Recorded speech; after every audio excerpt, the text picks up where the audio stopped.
Back on Wednesday Night Hoops, along with the mayor of South Bend, as they call him, LaPhonso Ellis, the former Notre Dame standout. Adam Amin on hand. Welcome, Irish fans, to the city of brotherly love. I'm Jack Nolan. He's Jordan Cornette, Notre Dame's all-time leading shot blocker. Behind me, the Fighting Irish going through their shoot-around before tonight's game with Villanova. Since I can remember being young, watching sports games, watching basketball, watching football, I wasn't so much paying attention to the players as much as I was listening to the call of the game, which I think is probably a unique thing for a kid, not to be in all of the players per se, but the people talking about it. So I think from as early as I can remember, I always had some sort of interest in wanting to do the TV thing and call games and analyze what I see. And for me, it was because of Jack Nolan and Jim Gibbons. Just watching them do my games back in the day. No, I think for me, I've always wanted to do radio and television. I love the opportunity to be able to take all of the experiences that I've had throughout the years and hopefully be able to educate the listening and the viewing audience. It's a privilege to be able to do what I do, and it's just a lot of fun.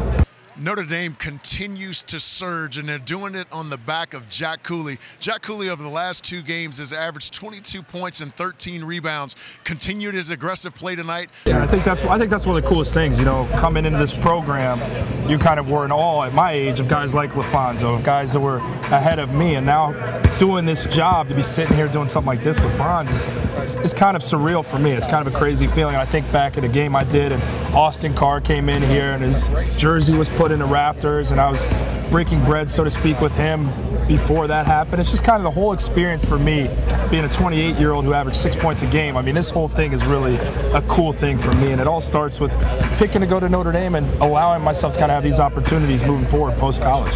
Having played and having struggled more than succeeded in the game, I think you're cognizant of... That's debatable. You're cognizant of being critical of people, sure. Overly critical, because you recognize just how difficult it is. So I think I have that kind of protection of when I'm speaking to be, okay, I know how tough this is to do, so I'm not going to be too critical because I know what these guys are trying so hard to accomplish. I think that's a part of it too. And to your point, Jordan, I think the fact that they're kids, I think I get annoyed when I hear we adults throwing these kids. Because we were there before. Because you were there before. And you not as much, but like for a guy like me, I'd be like, man, they're pretty tough on me. I'm only 18 years old. So I think working in the college game, that's something you have to be cognizant of, and I think that's probably one of the main things. In the city of brotherly love, Pat Connaughton breaking hearts, ladies and gentlemen, right there from the three-point line. Not once, but twice. I think me and Fonz are very different in this regard. Fonz is a very loving man, and the charisma comes across when he meets anybody. He has that positive energy.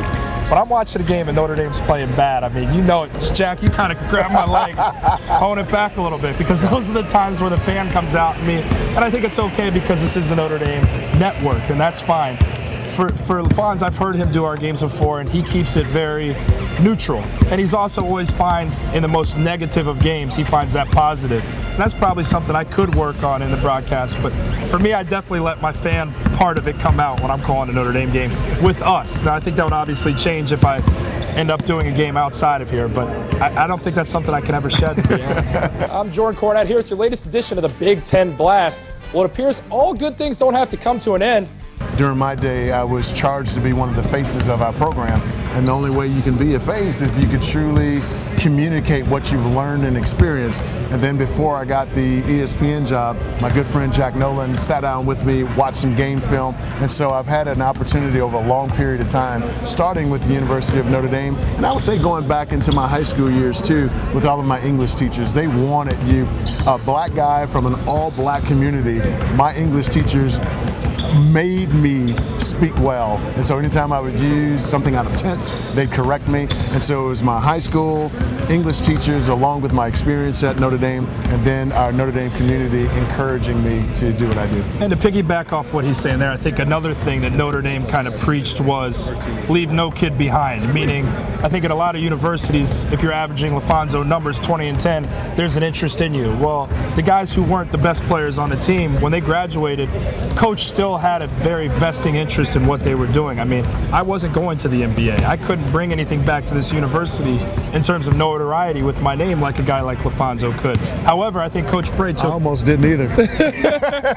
And then you look at your long, illustrious career, and it's like there was still an interest in me and what I was going to become. And Coach Bray, I haven't fully made it yet, but where I'm at today in terms of being able to sit next to Jack Nolan, who's a legend in the Notre Dame community, no matter how much he wants to shy away from it, been doing this for a long time, and I get to sit here and call these games with him, and a lot of that's because of my head coach after I got done playing said, I think this could benefit you, and kind of steered me in that direction. And a lot of universities kids don't have that luxury. So I think that's what makes this university so incredibly special.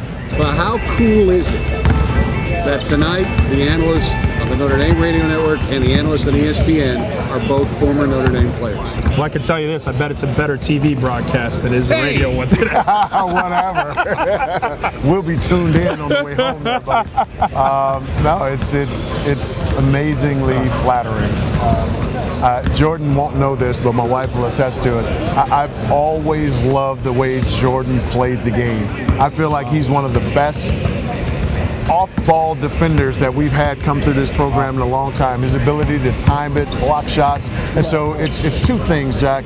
It's the fact that we're Notre Dame family, we're brothers in this Notre Dame men's basketball community, and I love to see him do well. And as I alluded to early, I love the way he represents our God, our school, and our program.